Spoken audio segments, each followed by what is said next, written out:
14일 오전 9시 전국장애인 차별철폐연대, 전장현 등 장애인 단체들이 서울 지하철 3호선 경복궁역 인근 도로에서 기자회견을 열고 윤석열 대통령 당선자와 대통령직 인수위원회는 장애인 권리 예산 반영에 책임 있는 모습을 보여야 한다고 촉구했다. 단체는 애초 인수위 사무실이 들어선 서울 통이동 금융감독원 연수원 앞에서 기자회견을 열 예정이었지만 경찰 제지로 100여 미터 떨어진 곳에서 기자회견을 열어야 했다.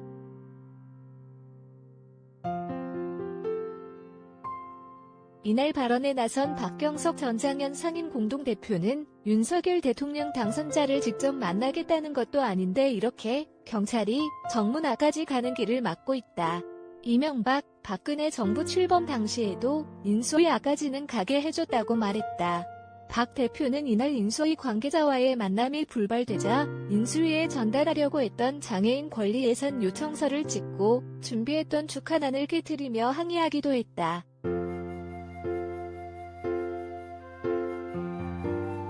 대선이 끝난 뒤 인수위 사무실 앞은 새로 들어설 정부에 각종 요구를 전달하기 위한 시민들과 단체 1인 시위, 기자회견이 열리고 난다.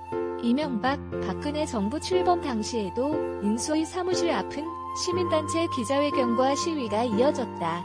인수위 없이 출범한 문재인 정부 때는 삼성동 금융연수원에 마련된 국정기획자문위원회 앞에서 1인 시위, 기자회견이 열렸다.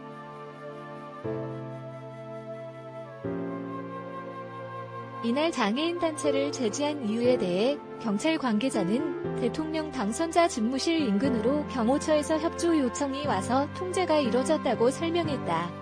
윤석열 당선자의 집무실과 인수위 사무실이 같은 건물에 있기 때문에 경찰이 대통령 등의 경호에 관한 법률에 따라 인수위 앞을 경호구역으로 지정해 기자회견을 막았다는 이야기다. 이명박, 박근혜 당선자 때는 통이동 금융감독원 연수원에는 당선자 집무실만 두고 인수위 조직은 직선거리로 1.3km 떨어진 삼청동 금융연수원에 뒀다.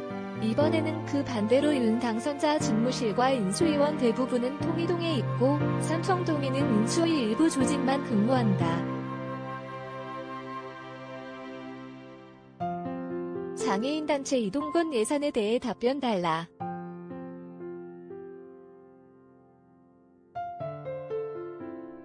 이날 전장현은 공정과 상식이 장애인 권리 예산으로 증명되어야 함을 윤석열 당선인에게 전달한 바 있다. 지금까지 대한민국 사회에서 중증장애인의 삶은 공정과 상식의 기준에서 마이너스 삶이었고 격리와 배제로 점철된 차별의 역사였다.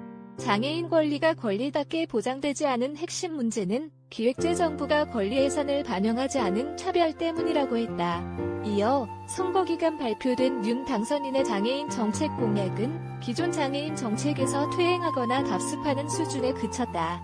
이제 20대 대한민국 대통령 당선인으로서 보다 책임 있는 모습을 보여야 한다고 했다.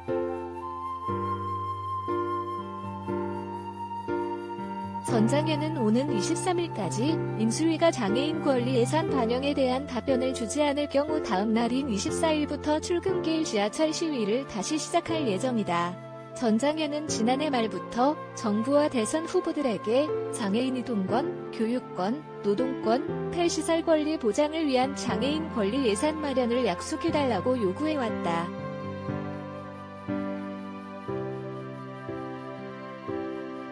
박지영 기자 JYP의 단위.co.kr